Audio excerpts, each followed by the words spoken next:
What is happening, everybody? On YouTube, Steve here, Raiken Profit over at RaikenProfit.com, coming back to you guys with another live show. And in today's live show, we've got a special guest, a good friend of mine, Nick Landowski. Is that how you pronounce your last name? I've never pronounced it before. Anyways, me and Nick go back, a couple of years now. We were in a mastermind group together, and we've chit-chatted before about various topics such as Kindle publishing, content creation, private label. And I reached out to him the other day. Because a lot of people who follow me have been asking about private label. They've been asking, Steve, could you talk about it? Could you give me some tips? And me not being an expert in private label, I needed to find somebody to answer the questions and someone I trusted. And Nick, we go back and I trust him. He's got a lot of experience with private label. So yeah, specifically, we're going to be talking about how to launch your first private label product on Amazon. But I have a feeling that this video is going to probably go all over the place. But anyways, Nick, introduce yourself. What's your story? Who are you, man? And yeah, just give a little brief background. Well, actually, you did my podcast not too long ago, or was that like last year sometime? You talked about kind of the reselling and the FBA and stuff like that. So, yeah, I was kind of just a regular Joe working, the grind like everybody else. And I think it was about maybe 3-4 years ago, I just decided I'm kind of done with this life, working for the man, if you will. So I stumbled upon making money online. Had no idea this whole world existed, that there's all these online entrepreneurs out there making really good incomes. And first thing I got started with was mainly like affiliate marketing and then Kindle publishing. So I dabbled in that for quite a while. Did quite well with Kindle publishing and affiliate marketing. And then I realized about 1.5 years, 2 years ago, I heard everybody kind of talking about private label and Amazon and stuff like that. So I was like, well, what's this all about? Like, what are they doing there that I'm not doing? So I was just mainly doing the Kindle stuff. So I came across, I don't know, have you ever heard of Ryan Daniel Moran? Yep. I've heard of him. I've listened to it. Is he the Freedom Fastlane? Yes. Yeah. So he had that podcast, and he had all this success a few years back with Amazon private label. And again, I didn't really know a whole lot about it. So I had just been listening to his podcast, and he ended up selling like this brand that he started on Amazon. He only had like 3 products, maybe 4. And he sold it for this ridiculous amount of money. And he was an internet marketer and, a guy that had a lot of success. But that kind of raised my eyebrows. I was like, whoa, like, I'm on Amazon, I'm doing the Kindle, and, there's a whole nother side to this with the physical products. So I started to really pay attention to him, and because he was talking a lot about it, and he had like his own mastermind groups and coaching client, or as his people that he was teaching this stuff. And it was kind of on my back burner for like a year, or about a year. He had always been talking about it. Hey, you got to get into this.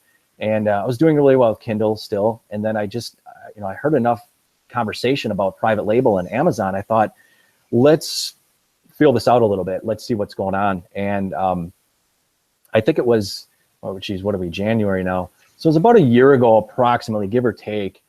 I really just decided to go, you know what, I'm gonna make a go at this private label. I'm gonna learn as much as I can about it, day in and day out. This is gonna be my thing. And after a while, I started to kind of let go of Kindle and let go of the affiliate marketing stuff I was into, and let go of all the shiny objects, and kind of realized in early parts of last year, as I was getting into this, launching a product or two, going, wow, this is really, I think, the way I want to go with things. So I could say the majority of last year, a good part of it at least, I've been dedicating pretty much every day of my life to learning, growing, just educating myself as much as possible while I grow my brand, to really make a go at Amazon private label. And I'm realizing it's not even just Amazon you can sell on. There's so much more to it now.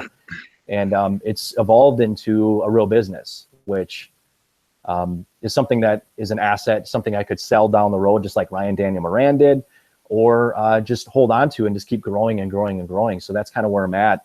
And, I'm kind of on like a path, at least the past year or so, with like a clear vision of where I want to take my company, my brand, and just really enjoying my customers and things like that. So it's just such an amazing feeling knowing that there's all these other things or ways to make a business or make money online, but you find something you really like and you're like, you just go with it 100% and just put all your focus and attention on growing it into something big. So that's kind of where I'm at.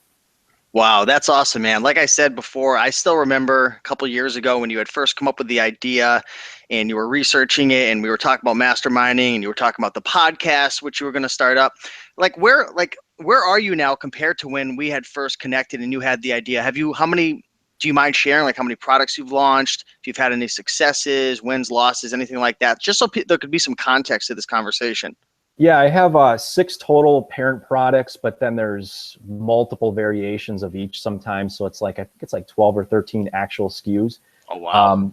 And that's just kind of, I started out real slow and just, get my feet wet last year and, launching a product with some different variations and then, launching another. And then you realize you're like, I'm going to just keep rinse, wash, repeat, whatever. And just keep putting the pedal to the metal. And kind of realized going into Q4 of last year, I was like, okay, I want to have a lot more products. I want to keep going with this big time and just want to keep expanding my assortment and my brand and stuff like that. And, started off pretty slow. So that's kind of where I was at. Maybe the last time we were actually speaking about this, just kind of feeling it out. Yep, I remember. And I was still doing Kindle at the time. And it's like, that was good. And, Kindle's definitely a great opportunity. However, I just really realized, going into after the first few products, I was like, this is sustainable to me. This is I get this as far as like a business model going forward. It's not just Amazon, and it's so much more than that. So that's kind of where I was at.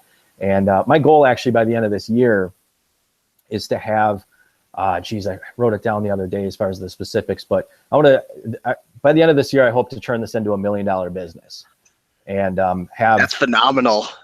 Yeah, definitely, man. So, I mean, I know it's all possible because I see other people doing it in our space, in our community, and I know it's achievable. So that's kind of my planning this year is to turn the brand into $1 million business. And that's revenue top line, but sure.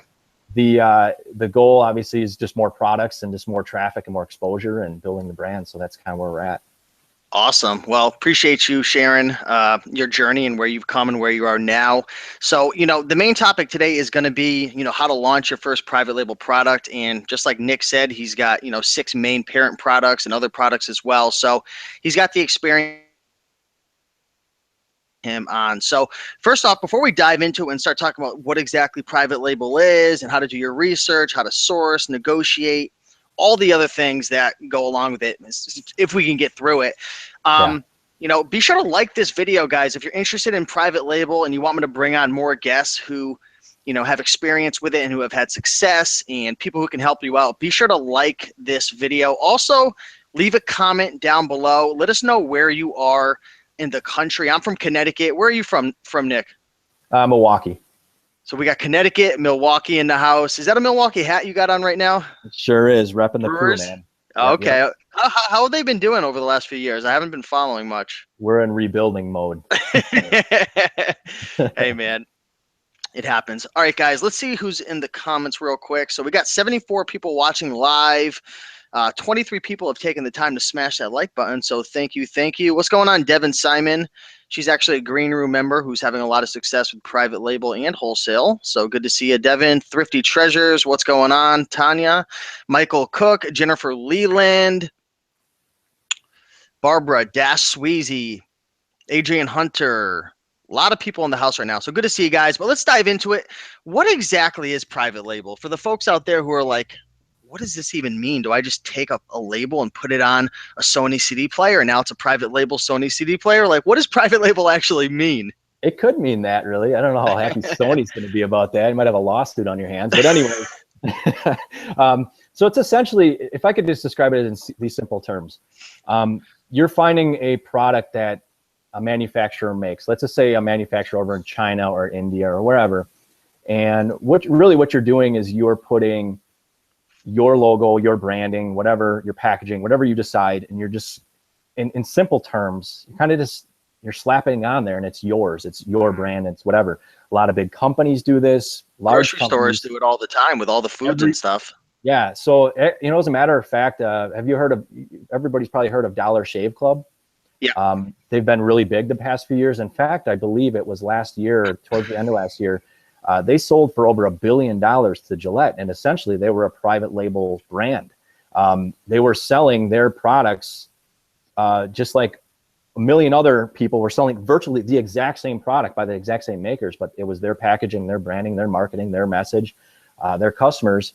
And that's really what private labeling is you're taking something and let's say you want to, start a yoga brand, or you want to start a grilling accessory brand, or whatever it might be.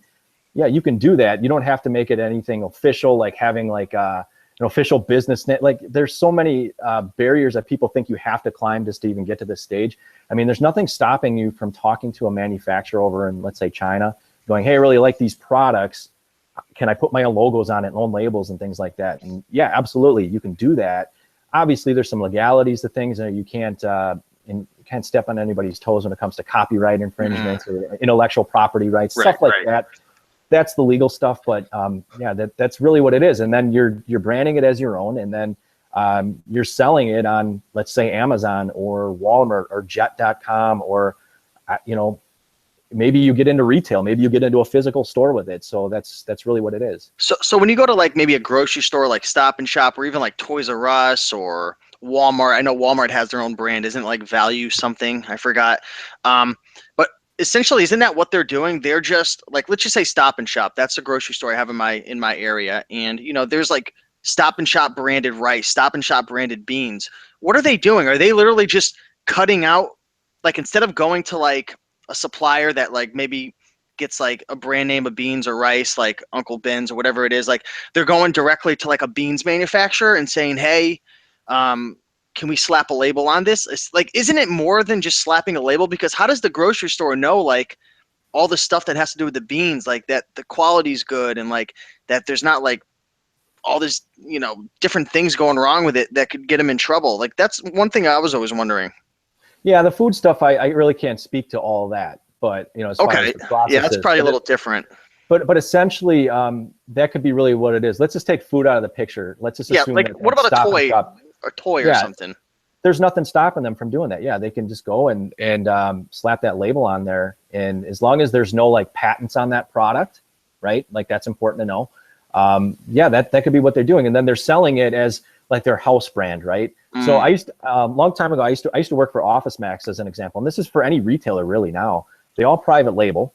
Obviously, if you buy like 3M or your main brands of, let's say, office products like Avery or whatever, right? Those are, you're going to spend more money for that versus, let's say, the house brand of Office Max or Office Depot or Staples as an example. They're probably getting it almost from the same manufacturer, maybe, but again, they cut out that middleman and they just go direct to that manufacturer then that makes it, and they put, they just make it as their brand, and then they pass the savings along to the customer typically, because those private label brands, they're usually the cheapest. Yeah, usually, and then there's more margin in it actually for the retailer in that case. So yeah, they, instead of having to buy from 3M or having to buy from the bigger company and whatever, they can just go direct, and a lot of times it might even be the same type of product, the same manufacturer, the same warehouse, a lot of the same stuff, getting from the same sources and things like that. But that's really what it is. So I can obviously see the benefit for like Office Max or Office Depot, any of these companies, doesn't matter, private labeling, because they're going to gain control over the product instead of having to rely on price changes and stuff with the suppliers. I mean, obviously it could probably happen with the manufacturer as well, Sure. But control, I see a benefit being, what was I going to say? Price advantages. So you could pass on the savings to your customers. In terms of like you in your private label products on Amazon, right? Because you're selling them on Amazon. Why go private label versus wholesale or thrifting on eBay, or thrifting at garage sales or thrift stores or pawn shops? Like, why for you did you decide to go private label? What were the advantages versus all the other business models out there, Nick? There's certainly advantages and disadvantages, obviously, to everything. For me personally, it was the fact that I don't have to run all to like. I don't have to go source this stuff from rummage sales or Saver, wherever you go, Goodwill. I don't have to run around and do all that stuff. I don't have to go to all these retailers and, buy clear. I don't have to do all that. That's just a business model. Obviously, you can, have other people do that for you if you ran your business that way. But this is just easier for me as far as something that in general terms, there's a lot of private labelers out there that never even touch their own product ever. Okay. Maybe they I've live heard in about that. Yeah, they live in Australia. They live in wherever. They never even touch the product. You know, it's all hands off. It's They have the somebody else doing manufacturer it. ship it into the FBA warehouses, right? Yep. So they may never even see it, and that's an advantage, obviously, because you don't have to get down and dirty that way with dealing with things. That you don't have to do it that way, but that's certainly possible, and you can streamline things and kind of outsource a lot of that stuff and have other people do inspections for you, have other people do the prepping for you, all that stuff. And that's just kind of a nice thing. And that way, what I like about private labeling, for example, the way I'm doing it is I'm building one brand around one type of target customer. Oh, and interesting. that's one email list. Well, maybe multiple email lists, but like one actual core focused customer. And I don't have to then, it's not like I'm launching like 100 different, or I have to deal with like 100 different types of customers, 100 different I'm not all over the board. I just streamline my efforts into going, okay, I'm going to build one big email list. And that way, whenever I want to launch a new product or I got a promotion or whatever, I can send it to one list and kind of go from there. And really, again, just focus in on providing good products and or services to one core customer. And again, that's just my business model. There's nothing wrong or right or wrong with that. In my opinion, there's multiple.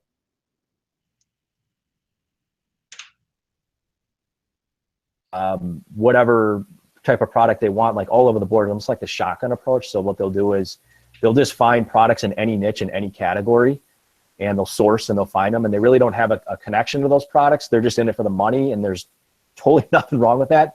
They don't worry about building a list. They don't worry about any of that. It's just they're finding what's selling, and then they source from different places, which we'll get into. And they're just kind of the shotgun approach. There's multiple ways of doing it. I made that mistake with Kindle publishing. At first was doing the shotgun approach. And the problem with that is you don't really get to know your customer as well as you otherwise could. And you almost fail in a sense to serve them to your highest potential. And it just complicates a lot of things, man. So I would say, honestly, like, I like your strategy. I really do. Yeah, definitely. And that honestly, like when I first started, I went through the whole process with the product in a niche that I didn't really care for when I first started. And it was a product that I knew, after I did all the math and the research and the sourcing and all that I knew was going to make me a good chunk of change. But what I realized was that I didn't necessarily care for the product, meaning like I didn't have an attachment to it. And I didn't necessarily have an attachment to the customer that was going to surround it. But again, I would have made money. And what I decided to end up doing was dropping it all together. So I don't want to say I wasted a lot of time. Kind of did, a lot of effort at least, but I realized kind of early on that, I want to actually enjoy opening up the laptop every day, knowing that I'm working on products that I like, because I was just thinking like 2-3 years down the line, like, am I still going to like this product, or is it going to be just a widget to me? And that was really important, to have a connection, like a passion or an excitement around the products, because you have to think like big picture, like, yeah, that product might be making me $100 a day profit, but maybe by year 2, year 3, I just hate the customer and I hate the product, and therefore I neglect it, and then it just becomes a burden, and I don't even care about the money at that point or whatever. But everybody's different, but that's how I was. So I reshifted early on. I went, I'm zoning in on one type of customer that I like, that I have a passion around, and I'm building a business around that, because I felt that would be easier for me long term. Dude, I relate to you 100% on that. So recently I started up my own Shopify store. It's similar kind of to what you're doing, except I'm doing custom designs versus private label. But I'm actually going to the ASD trade show in March in Vegas, and I might get some wholesale or even try to find some private label opportunities over there. I don't know if I can, but the point I'm trying to make is, when I was first trying to figure out what niche to start in my business, guess what niche I was going to go into? I decided not to. Something that I'm super not passionate about, but has a huge following. Could you just take a wild guess? Marijuana weed products. Used to be passionate about that. I am at the green room. I'm just kidding. That's such a boom right now, man. So I'm just saying, I don't have a passion. Dude, I was going to get into the baby niche. I was going to start a Shopify store because baby products, man. I'm sure on Amazon too, it's like sells like. But I'm thinking to myself, like, am I gonna enjoy opening up the laptop every day selling baby bibs and baby whatever? Like, so I decided to go with something I'm passionate about. But I think that's huge right there. But Nick, let's transition. There was a question from my buddy Tim Fisk, who's actually, he lives a town over from me. So big shout out to Tim. He says, without giving away one of your products, how did you figure out what product to research and move forward with? So let's talk about step one, how to do research when trying to choose a product. You know, someone's brand new, they figured out they want to do private label. They're trying to figure out how to do a product. How to do a research for a product? How do you go about that whole process? Yeah, so there's a lot to it, but initially, simplified. if you can have an interest around these products, potentially, that helps a lot, right? You don't necessarily have to be wildly, outrageously passionate about it, but that helps. So think about some of your own, this is just kind of almost pre-step one. Think about your own passions, hobbies, interests already. So I'll just give some general generic examples. If I was into fitness, if I was into CrossFit, if I was into yoga, whatever, if I was into grilling, just think about things that you do in your regular life every day that you don't have to be like I said, wildly passionate about, but just stuff that you're interested in. And then look at the things that you've purchased to support that hobby, that passion, that interest or whatever. That's what I always tell people to do first, is just look at that stuff first, okay? Because again, that's that connection that you're like, if you have like that excitement around it yourself and you would buy it yourself, those are the best products to end up building a private label business around. Versus what we just talked about, the shotgun method of, I don't care about this product, but it makes me a lot of money. But I always guide people on, think about what you're into. And sometimes when I do this exercise with people, they'll say, but I'm not really passionate about anything. And that's, you know, maybe fine on the surface, but there's certainly something that you've purchased. Or like what I tell people to do is like, look around your house for things that you've bought in the past 6 months or a year. Look at your Amazon account. Like, what did you buy in the past year?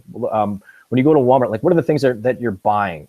And just to start to generate ideas, it's kind of like that writer's block. Like when if you were going to write a book, you don't really know where to start, but you just start writing and it just goes. It's the same way. You just want to start generating ideas. So think about those things. And if you do already know what you're connected to, so, you know, I have a friend as an example, he's like a grilling enthusiast, right? Like he's got a regular job or whatever, but if you ever started a private label products business, like that would be the thing that he would do, because he is so in love with grilling, and it's like an art, right? You know, it's like there's a huge audience around that too. I've looked into that niche before.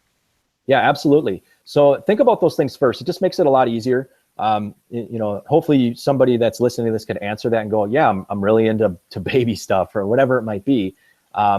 Then from there, really what you're going to want to do is you're going to want to make sure you check Amazon. Then is there actually demand for those types of products? Like that's the number one thing. No matter what, if you're super wildly like geeked out about a particular type of product, or you think, oh, that would be a great thing to private label, well, you just need to check demand, because if nobody's buying it, then nothing else matters, right? So it's all about demand. That's where it starts. Step one really is there demand on Amazon? Are people buying it? And is there enough demand to the point where if you came into the fold, is there enough demand that you could jump in and grab a piece of that pie? So what I do, after I start to generate some ideas, just some thoughts, I'll go to Amazon and I'll literally just type in like the main keyword of that item. So like, let's say we're going to do grilling as a general example, right? I know that's not going to apply to everybody. Let's go with it, man. Grilling mats. Yeah. So let's talk about that. So let's say I was into grilling and I said, you know what? Let's look at a grill brush. That's something I recently bought over the summer or whatever. All I would do is I would go to Amazon, type in the word grill brush in the search bar or something related, you know, and obviously a huge list is going to populate. And then what I'm going to do is I use a tool called Jungle Scout. Okay. And I use that solely just to kind of quickly give me this information to check the demand. Okay. And I would click a button. It's like a Chrome extension, right? And it tells me, it tells me how many unit, like it shows me all the sellers, like the top sellers, top 10, 20, whatever you can filter to, but it just shows you like, or on the screen, as far as like how many units, it's all approximate, but how many units approximately they're selling a month. And all I'm looking for is going, okay, well, people, I can judge quickly, like, yeah, tons of people are buying that product, or not really many people are buying that product on Amazon. Okay. So the general criteria is like, let's say you look at like the top 10 sellers or top 12 or 15 sellers. Is there enough of that pie going around to the point where I can get in on that? Or is it so dead that, really it's only like one or two sellers kind of collecting all the sales and everybody else is getting scraps. Like, you want to evaluate that and take a look at that. Are there thousands of units going out every single month in and month out or whatever? And once I establish that, yes, there's demand, people are buying this product, you can take a look at other things too, like seasonality. So sometimes products are seasonal. So let's just say, like, I was doing like pool accessories for like water sports, whatever. That's obviously a summer thing. You have to take these things into consideration.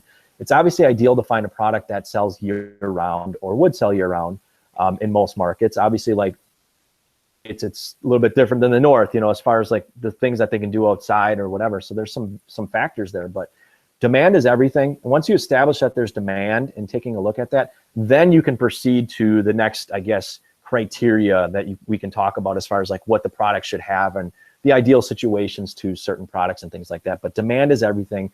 If people aren't buying it on Amazon, and that's where you want to sell your product, well, you can't, it ain't gonna work. People need to be actively buying it on Amazon. So Jungle Scout, if you don't already have it, just get the Chrome extension, and that way it'll give you the data real quick. Are there thousands of people buying that product month in and month out?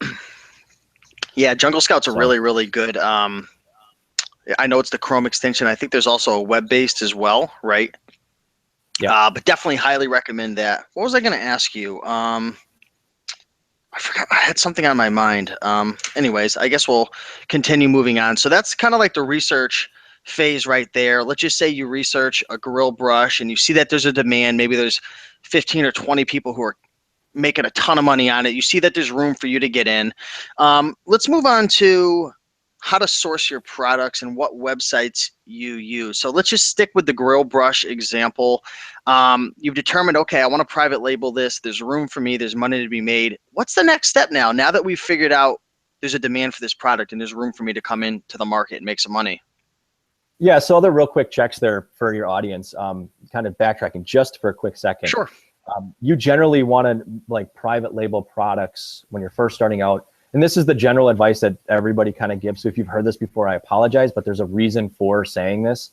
You don't have to follow this, but I just would advise people to think about this when you're picking your product ideas.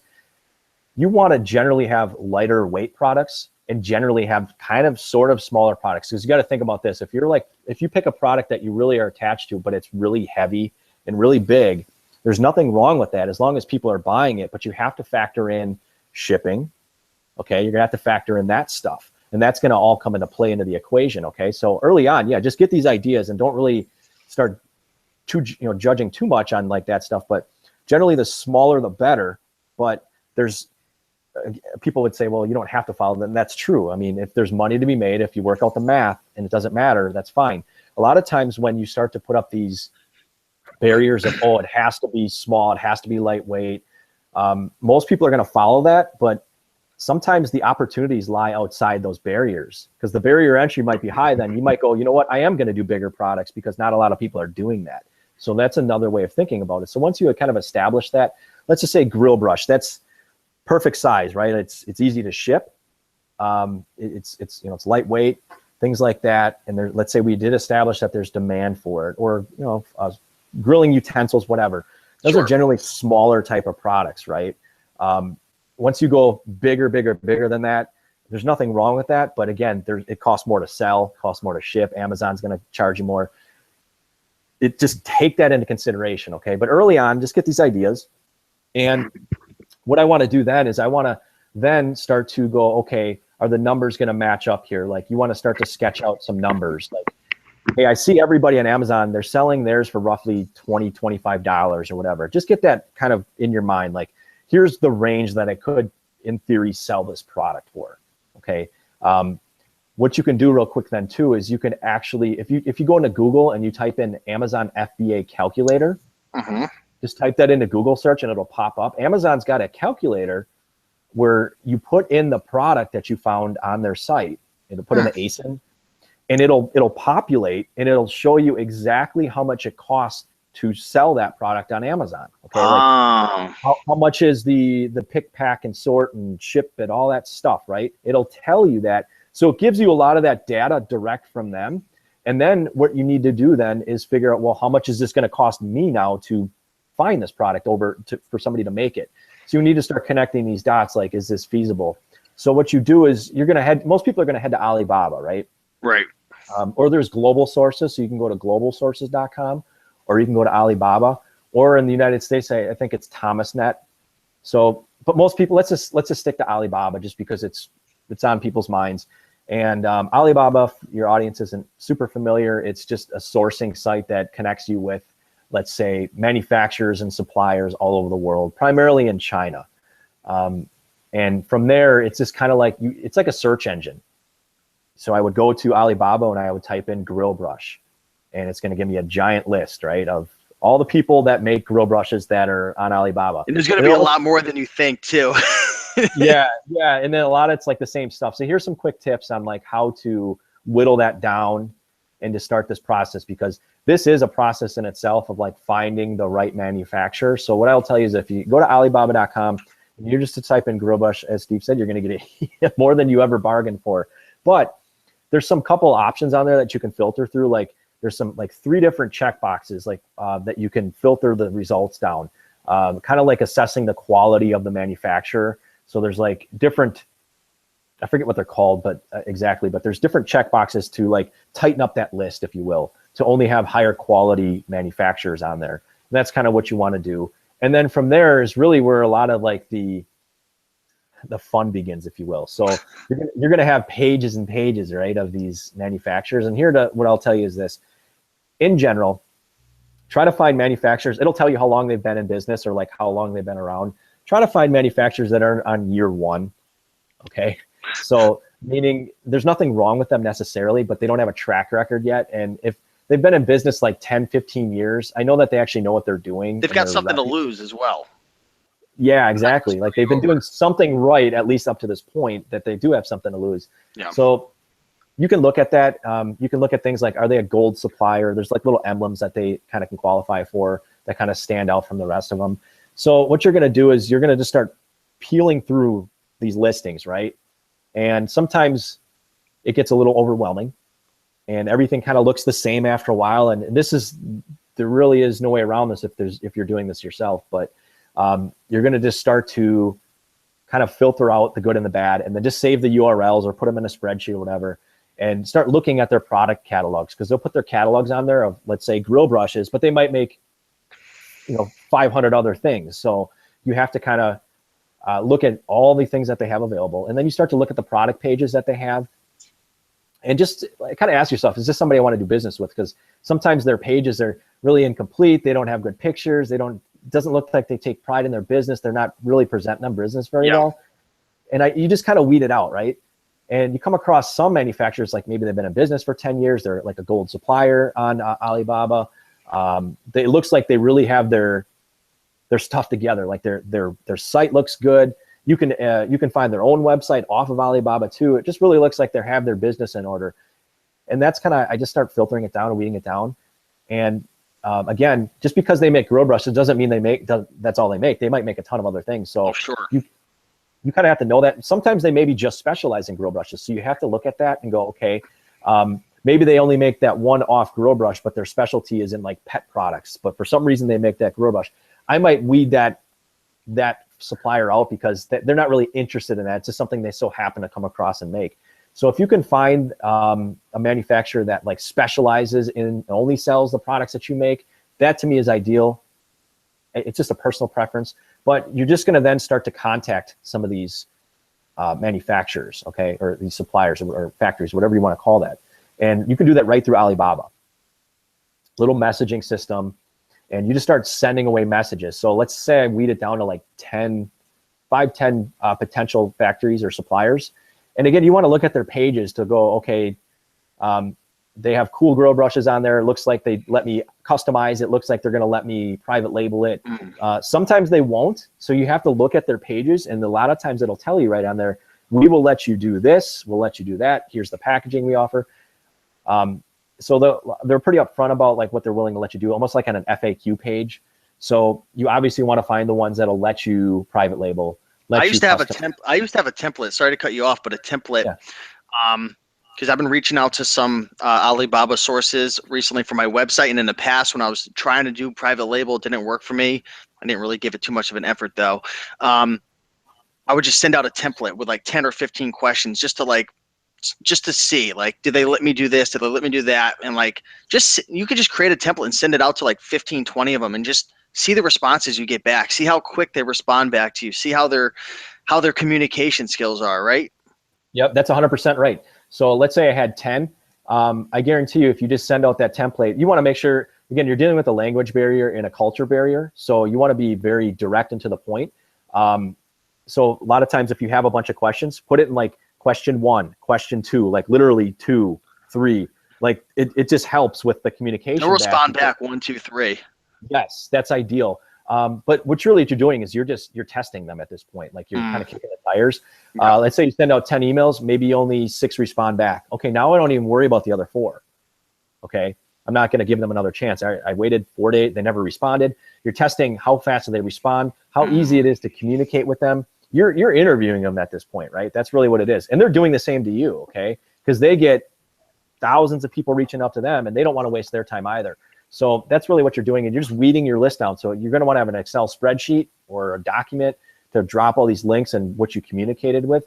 And then once you start to get some of these manufacturers, the dialogue back and forth, and they're actually responding to your questions appropriately, giving you the answers that you're looking for, and not, passing over questions and being vague about things, then what you're going to want to do is ask them to take that conversation off of Alibaba and over to Skype or WhatsApp. Okay. Doesn't have to be a verbal conversation because again, there's that language barrier, but just chatting. That's how I kind of filter them down. And if they're willing to do that, okay, they're ready to play ball. And it's more personal outside of the Alibaba system if you're just Skype chatting with them. So yeah, that's really what you're doing. And you're just feeling them out. And if they meet your criteria, if they're willing to private label, if they're willing to work with you on packaging, all this stuff. Oh, looks like Nick got kicked.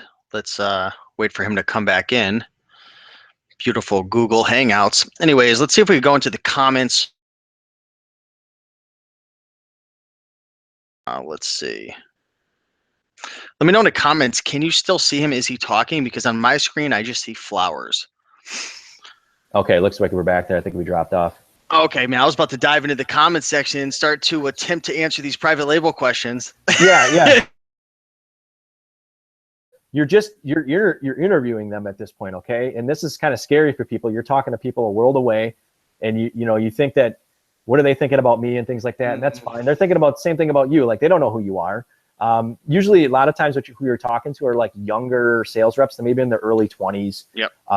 Young kids, things like that. And they're just starting out and things like that. So they're nervous to kind of talk to you as well. They don't know anything about you, but you're just trying to build that relationship right off the bat. And here's really important cultural things. They're really big on building relationships, building partnerships, those keywords there. They don't want to waste time, and they don't want to waste your time and things like that. So you want to be very polite, very professional.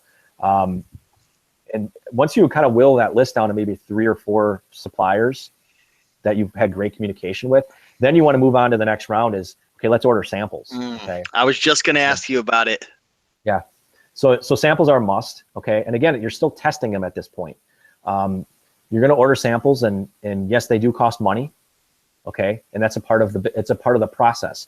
So a lot of times when I'm in the Facebook groups, people are complaining that, this manufacturer wanted to charge me $100 or $150 for samples. That's outrageous.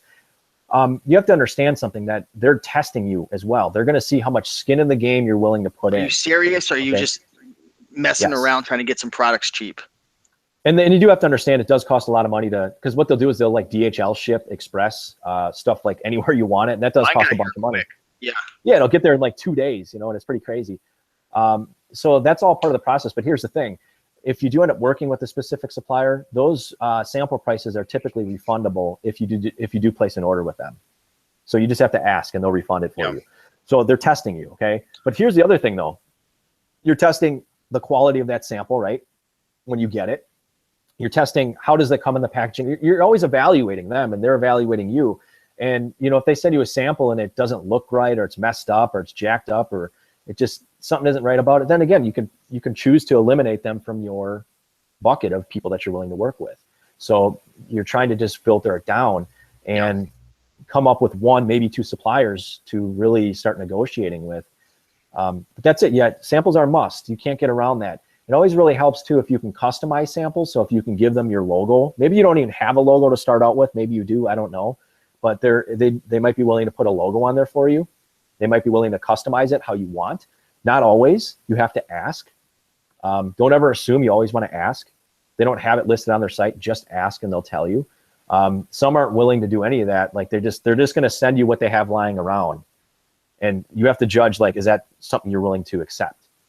It's a risk you're going to have to take. I mean, there's only so many things you could test with that sample. I mean, eventually you're going to have to place that MOQ, that minimum order quantity, and hope that you've communicated with them properly with your insert cards, with your labeling, with your packaging, with the quality of the product. Am I on the right track with that? Yeah, sure. I mean, that's all part of the evaluation process. Like you're evaluating how well do they communicate back with you? How well do they understand things that, I mean, are they on the same page, or are you just like struggling to get basics communicated? Yeah. Like that's all really important. Like if you can communicate something clearly with them and they're like, I got it. And they can, a lot of times my factories, they'll send me videos of products and pictures. Oh, that's neat. Yeah. They'll say, hey, here's something we're working on. We want to show you what we're doing. I had an issue with like, an inspection that failed recently, and I told them to like reevaluate everything. So they're literally sending me all these videos proving that they have all the workers, like, do you have a third-party inspector? Is that what you mean by it failed? Like before it, yeah. You have a third-party inspector in China that will actually come to the manufacturing warehouse, inspect it? Because let me think, if I'm in your shoes, maybe you're buying 1,000 of an item, $5 each. That's $5,000. What if you get that and it's complete beep? Yeah. Yeah, and they thought it was good, or so definitely. Talk about that real quick. Inspections are a must, and there's going to be early on. Like, here's the problem: most people, when they get started on this, I find capital or money is an issue, funds are an issue, so they're looking to like kind of bootstrap things, right? And one of the things that people end up kind of going, I don't need to do an inspection, and you may be okay. It's kind of like Russian roulette, man. It really is. So it really is like that. Like you gamble with it. So here's what happens. If I don't get an inspection, everything might be fine. I might have saved myself a couple $100, but here's the deal. That manufacturer over time then goes, I know that he never gets inspections. We're really in a rush. And all of a sudden the quality starts to dip, right?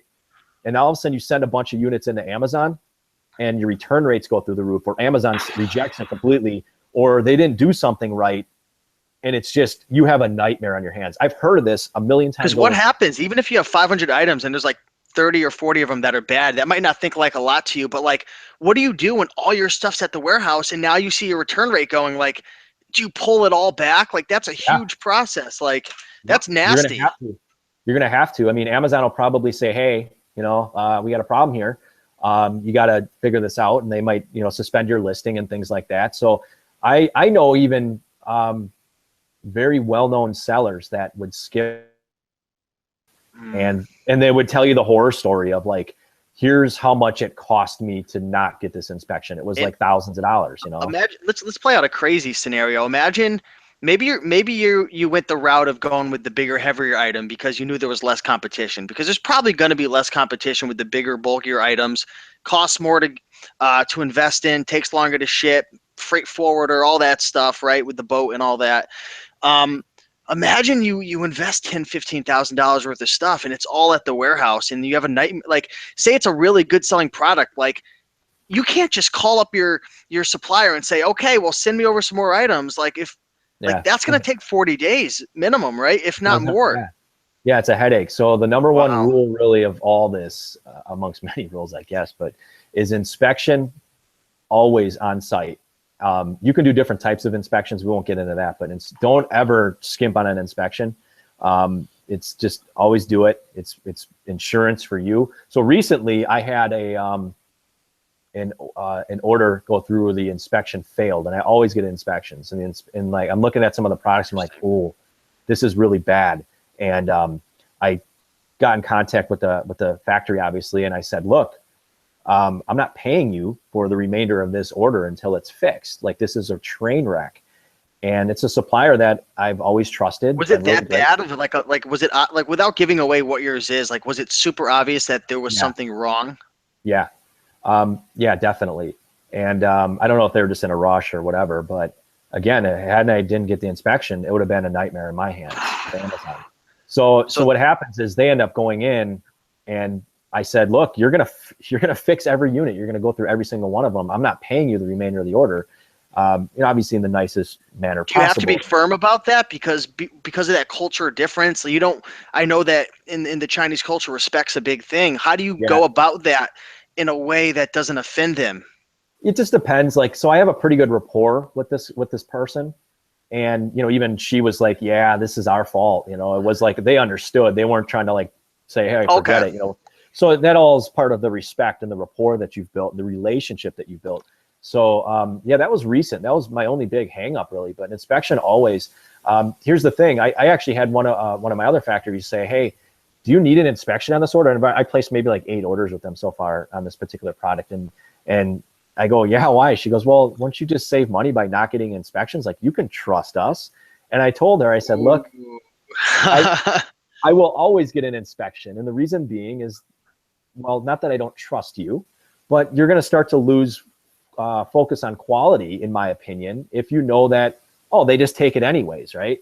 So if they know that inspector is coming, in my opinion, they're going to do a better job. So always pay for the inspections. You can get inspections right off Alibaba. You can buy them right off Alibaba for pretty darn cheap. It's just a cost of doing business. So if you're out there going, I'm going to skip this because I don't want to spend $100 or $200. Yeah, it's a gamble. It's a gamble. I want to be able to go to bed. I'm glad you brought this up because I know I'm going to be getting into some private labels soon. Probably not with Amazon, but with my store. And I'm glad that you brought that up. Just because, it is something for us all to be able to go to sleep at night and not having to be worrying about, all the different factors that could go wrong, but especially the quality. Nick, let's keep moving forward because we don't have too much longer, but I want to touch on a couple of the other topics. So let's just try to keep our responses to like a couple minutes to kind of move them through this process. So they've figured out what they want to sell, right? They've done their research. They went to Alibaba. They messaged a bunch of people. They found the supplier they liked. They got the samples. They figured all that out. They talked to them about insert cards, logos, all that stuff. They're ready to order. Let's talk about that real quick in less than 2 minutes, which is like, Rome wasn't built in 10 minutes. No problem. But, talk about that really quick. So like the process of ordering, what does that look like? Yeah. So like, how do they negotiate the deal with them? And when it goes through to like making the payment, because I know that's a big issue with people because it's not just like normal way. Yeah, sure. So real quick on like the negotiation tactics. So a lot of sellers screw up on this to begin with. They come in with the mindset of, I want to order a low MOQ, like only like I want to go bare bones, like 100. and they show their cards right away to the factory, and that's bad. Okay, so early on, I want to get pricing when I'm communicating, and here's what I do. Even if you have intentions of doing this or not, I always go, hey, give me prices for, let's say 1,000 units, 2,500 units, 5,000 units. Give me the pricing on that, and it's obviously like quantity discounts and things like that. Even if I have no intentions of ordering 5,000, it doesn't matter. Sure. I just want to see where they're playing at, and I want to give them the impression that I'm a player. I'm thinking smart. big. So when it comes time to actually negotiate, they're going to generally just throw prices out at you like, this is what it costs. This is their list price. Typically, what I say then is I say, look, you quoted me $2 a unit at 5,000. That's great. Like, could we do that on this order of 500? Would you be willing to do that? And just ask, right? And they might just say no, but here's the thing. You don't want to do it in a negative way, but persistence pays off. Okay, to say, hey, I'd like to build this relationship with you. This is what I'm willing to spend. This is what we're willing to put in the game here. Could you ask your boss, your manager, or whatever? And just keep casually asking. And I found that just by doing that, they will reduce prices a little bit. Not always, but just ask. But that way, at least like where they're playing at with the pricing. So don't ever just assume that whatever they give you is what's final. Think that you can just say, hey, could you ask your boss? Like we want to build this into a big relationship here, and we're trying to make this, let's just say, profitable for both of us. I love that tip. I love the tip of just asking, because what's the worst thing that could happen if you're respectful about it? I mean, you never know. I've gotten so many deals just in my own world of reselling just by asking. Yeah, and then if you place multiple orders with them real quick, you can start to then negotiate lower prices because they have that relationship with you. So, if you're placing an order for $2, all of a sudden third, fourth order, you can say, hey, can we bring this down to like $1.90 or, whatever it might be. And they're going to be more open to that because they know you pay and you're a good customer. So as far as paying, if you go through Alibaba, they've come leaps and bounds as far as like how to pay for things. So what I do now is they actually have a system where you can link it to a checking account. And oh, really? Literally, yeah. So how new is that? Past 6-7 months. Because when I was looking into it, they didn't have that. Yeah, so you can pay. This is always the big hang up. That was for me too. Like, how the hell do I pay these guys, right? So there's a lot of different ways. The best way though is they link it to a checking account, and the fee is only $15 to use this. What? So yeah, so you pay them. Wow. Go AliExpress. I mean Alibaba. Yeah, AliExpress. Yeah, same thing. So just so you guys know, your audience, payment terms are 30% down, 70% on when the order's finished. That's typical, right? So you're going to pay 30% up front, okay, to start the order typically. Inspector comes in when it's done. And then 70 at the end. So then you just pay through Alibaba in most cases. So but the 70 doesn't go until you get it, right? Right. I remember when I was researching this, you put 30 down, the order gets complete. Do you pay the 70 once you get it and you approve it? Or is it once your inspector says it's good?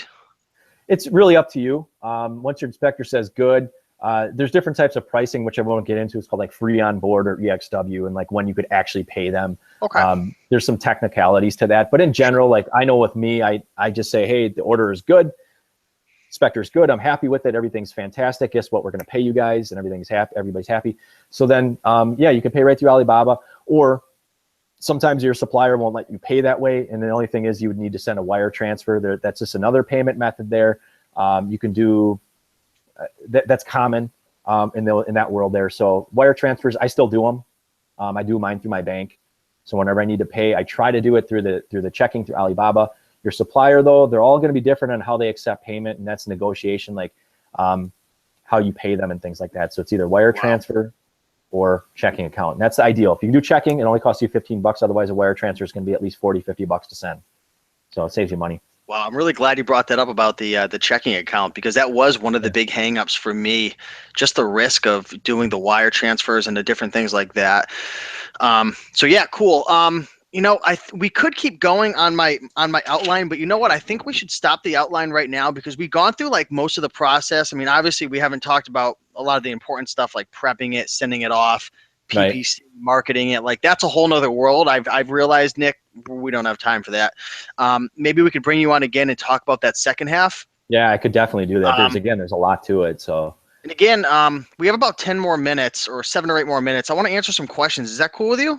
Absolutely. Let's do it. And some people have been thanking you and asking more about you. How can people get in touch with you right now?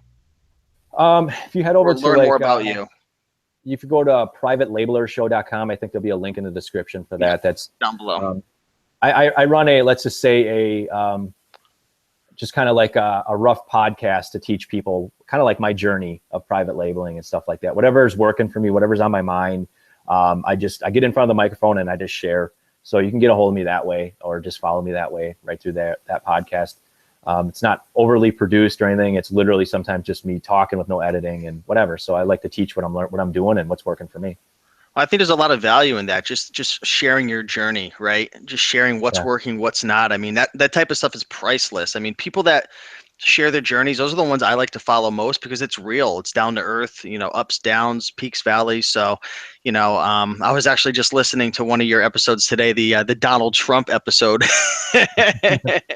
Good stuff, man. You're a great speaker and you communicate things well. So for anyone interested in private label, check him out. But I'm going to go into the comment section right now. If you guys have questions, ask away down below. Also, if you guys are enjoying this show, do Nick and I a big favor, guys, and smash that like button. Show some love. This will help this video to get out to more people. Lets us know we're doing a good job, and we really do appreciate each and every one of you guys who are watching. So, you're not a lawyer, Nick, are you?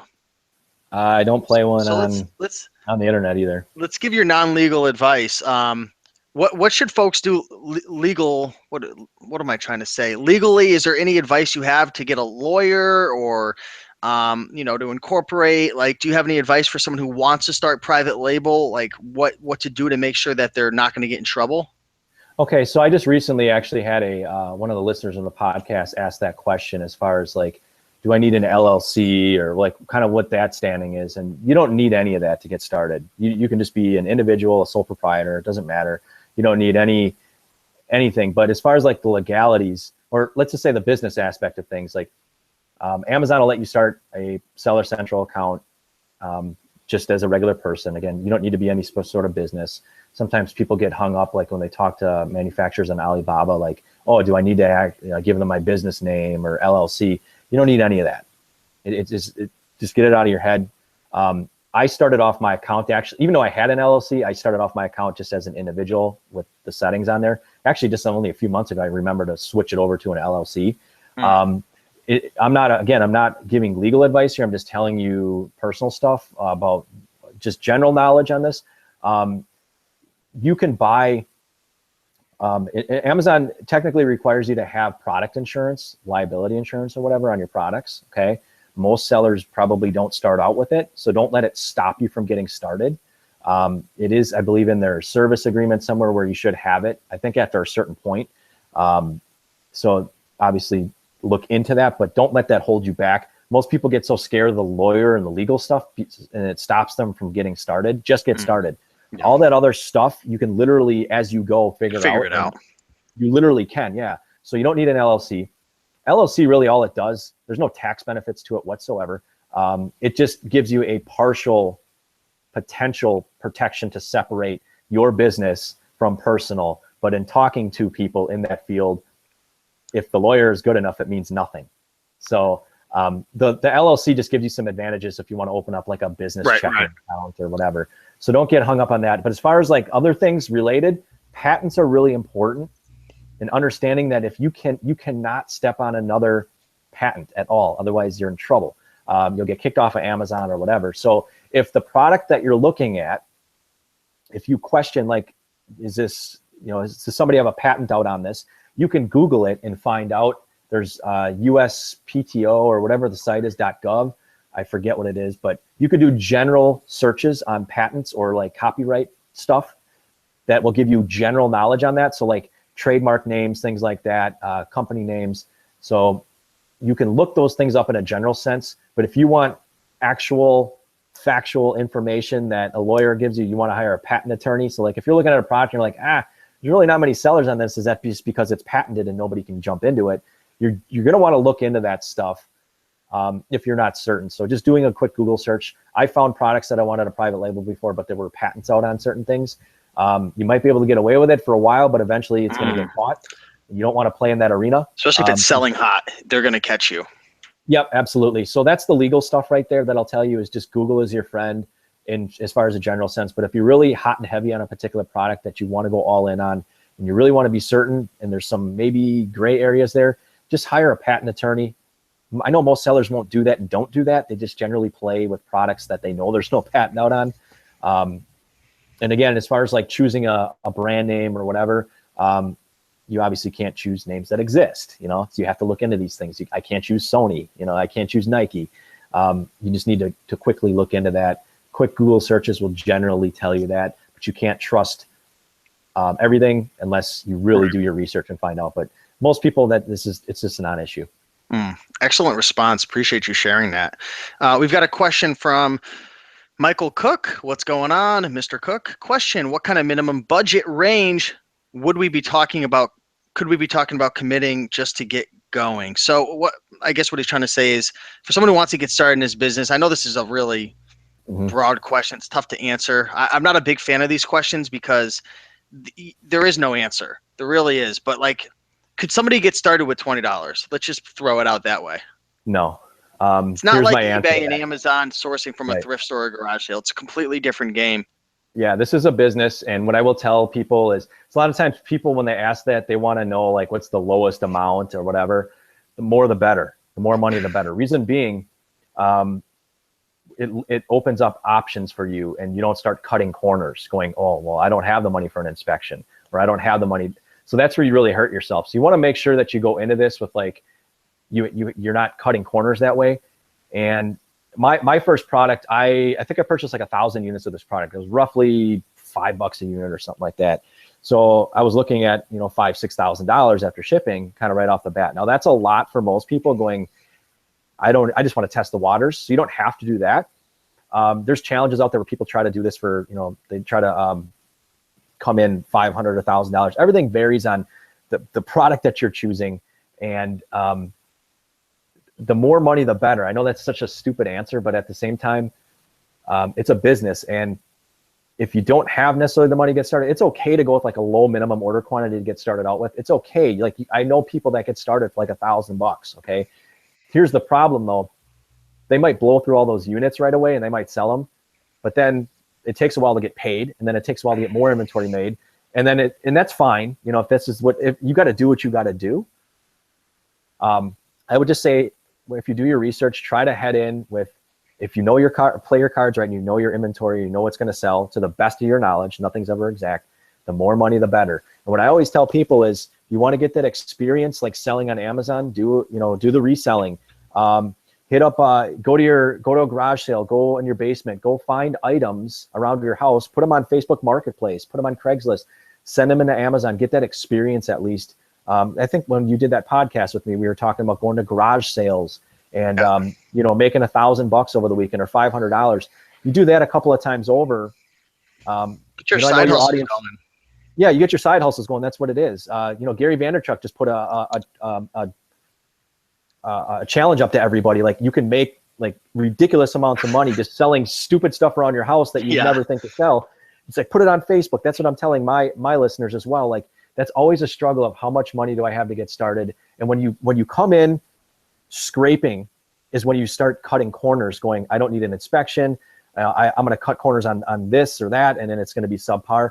So, and not that there's anything wrong with that. I'm just saying the more, the better. But that number, you can't really answer because every product price is going to be completely different. So no, that's a great response. Some people were saying, I think Michael, he actually said thank you for that answer. So that was very helpful. Let's see, 2 more questions. What about barcodes? So when you private label an item, there's not going to be a barcode. How do you get a barcode on your item, and what's your process for that? So that kind of varies. It depends upon how far along you are in the game. Like there's certain points, you'll hit a certain point where, let me try to explain this. So if you're going to retail, obviously, like if I was selling something in Walmart, I would need a UPC. That's just standard stuff, right? Amazon requires what they call is an FNSKU. Okay, it's their own system. An FNSKU. Yeah, that's what they require in a lot of it. But you can actually send in stuff with just UPCs on Amazon. They call it like commingling UPC inventory. So there's a lot of I don't want to go down a lot of these rabbit holes with this, but here's the thing. And Amazon's got a lot of rules around what they call GS1 barcodes, and like there's all these technical. I've heard about that. Mm-hmm. Yeah, they had all these updates and changes, and they ideally want you to buy a GS1 quality barcode that is legit, okay? Because that's what they want, okay? And from there, once I get that barcode, that UPC, you can buy them online. You can buy these barcodes anywhere. You can buy them from eBay. I'm not saying they're all going to be legit, but I'm just saying you can buy them for cheap, or you can buy really good ones that will definitely be certified by Amazon. You can do whatever you want. But if you want to, in general terms, if you want to start your listing and get that barcode, you just need that UPC to kind of almost just activate the listing. Okay, you input it.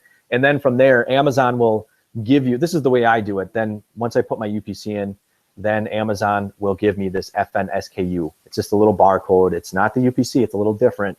And that's what I put on my packaging. So that's kind of how you get started with it. I'm not saying that that's the way that you have to do it or the way that it works for everybody. There's different points and different things you can do with that. And they have it in their terms of service or their guides and the barcodes. But that's really what it is. Their FNSKU is Amazon. UPC is just the universal one. I use FNSKUs. Awesome, man. Last question for you, and we're going to keep to the timeline of this show. Really appreciate having you here, Nick. Last question is, this is a really good question, and it's probably going to get you to think for a second, but how long do you take to deliver a PL product from idea to the actual Amazon FBA warehouse? Okay. All right. That's a good question. I like that. That's a great question. It takes time. Yeah. So if I hadn't worked with the factory before, and like like right now I'm reaching out to expand my product line, right? And I'm reaching outside of my current network of factories I work with, outside of their catalogs and their capabilities. So I'm kind of starting from scratch. So I've spent probably 2 weeks so far just communicating with them and ordering samples. And I'm ordering custom samples, so that takes time for them to make. So that's an additional 15 days on top of things. Sometimes the samples get sent right away, and that's a really quick process. But I'm probably about 2 weeks in right now, and I still haven't received a sample yet. They still haven't fully made them yet. This is through like 3 different manufacturers. So I'm about 2 weeks in. And it's a lot of waiting on my part, right? Once I start the stuff, it's up to them to like make things and send things. So I'm about 2 weeks in, and then after that, I'll evaluate the samples for a few days. And then from there, I'll pretty much ask them, I'll decide on a manufacturer. So once I place the order, in most cases, it's going to take maybe 30 days or so for that order to be complete, right? Roughly, could be less, could be more. And so we're looking at 45 days approximately. Yep. And then now to get the stuff sent into Amazon from China, if I do, let's say, Air Express, that's going to take roughly 8 to 10 days, depending. Okay. So add that on top of things. So you got 45, 55. Yeah, in my case, I'm out that far. And this is brand new, starting from scratch. But if I have an existing manufacturer that I already have a rapport with, and I just want to order another product that they make, that they offer, that's really a lot faster because I've already built the relationship, and it's more or less just more like me telling them, hey, I want 1,000 units of this, and here's how we're going to customize it, and it's quick, and it's just like, okay, boom, done, and that's it. So you're not even touching the products anymore? I don't know if I heard you correctly. You're getting it shipped right into the warehouse from the manufacturer in China? Yeah, the first order I ever did way back when I first started, I actually had them send it to my house. Oh, wow, congrats. Because I wanted to see it. I wanted to, experience it and make sure it was good, because you're nervous. You're like, this is exciting. So yeah. So you just want to make sure because you don't know them from Adam, so it's like, you want to make sure that they're doing a good job. You got an inspection, but and then I sent it into Amazon from then out. But then I realized, I'm like, if I constantly get orders sent to my house, it's just extra work to have to, I might as well just get it sent straight into Amazon. So I work with a freight forwarder, and I just tell my freight forwarder, like, hey, I got, 20 cartons of XYZ. It needs to go here. And they just handle it, and I never touch it, and that's it. And then that's all it really comes down to. Is you send mostly by boat, or you do air? It really differs, because freight forwarder isn't that only for boat? There is no freight forwarder with just plane, right? Yeah, there is. By air. They usually offer all kinds of services. Yeah, a lot of them. Okay. So most people, when they start out, depending upon the product, I would advise you, assuming you're going to do something relatively small. Okay, assuming. You're going to want to do like you would just talk to your supplier and just say, hey, what shipping options do they have? A lot of times they'll get rates to like their UPS, FedEx, DHL, and just get their rates. But they might have relationships with freight forwarders. Okay. And you just want to get all the rates you can and figure out what's the best option, and they'll tell you how much and how long it's going to take. So I tell people to start out with Air Express. Typically, you're going to be really excited to get the product going, so you're going to want to get it there as fast as possible. Yeah. So Air Express. Now, as you start to get larger and larger orders, that's where you want to start looking at saving money on transportation, because it can get pretty out of control. So that's where you start to say to a freight forwarder, like, hey, I want to like explore shipping by sea here. What's that going to cost? Yes, it's going to take extra time, but if you're not necessarily in a crunch on the time, it will in most cases save you the money. Not always. With the sea shipping, you just need to get the quotes on that. Like if you're only sending like, let's say 10 cartons of, not that heavy of stuff, it doesn't make sense to do sea shipping. But once you do larger containers, like I know people that literally use those giant storage containers that you see on the, Freightliners and stuff that's what they buy those things out, and that's how much stuff they're packing. That makes sense to ship it by sea. So most people in that are in your audience right now, Air Express is fine. UPS, DHL, or a freight forwarder, get the best rate and bombs away through air, and do a door-to-door ship. That's what I do. Or there's different types of shipping. Just get options, and they'll tell you the options and how long it's going to take approximately, and let them handle it. My question is, when do you expect your shipment to be delivered by drone? No, I'm just kidding. Yeah, right. Dude, that's awesome, guys. Nick, you rocked it, man. Thank you so much, man. Like, That was a lot of knowledge. We squeezed in a lot of information in that about 65, 70 minutes. And man, really appreciate it. What do you guys think watching live? Did you guys enjoy the show? I'm looking in the comments right now. What did you think about my buddy Nick Landowski? Did he rock it or not?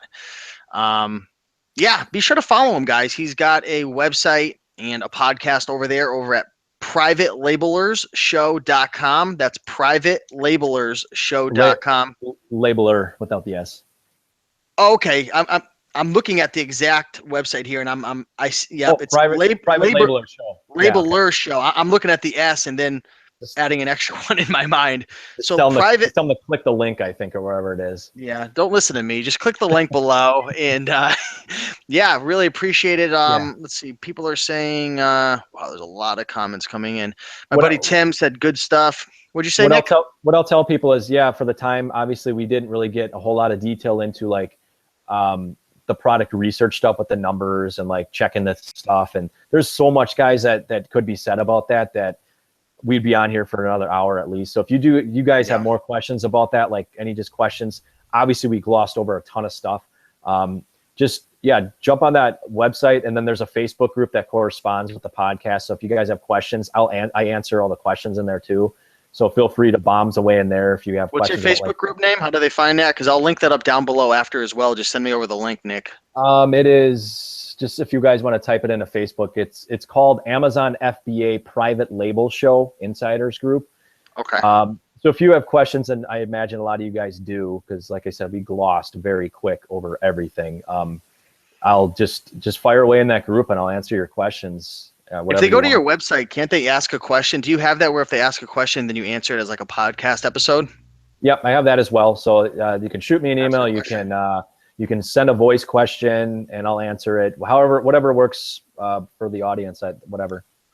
So. Cool. Yeah. So Nick, thank you so much. Again, go over to Private Labeler Show, no S, labelershow.com. Check him out. I'm also going to link up his Facebook group down below. If you guys enjoyed this content, really hit the like button, leave a comment below, share this if you can, share it on your Facebook or with a friend in need.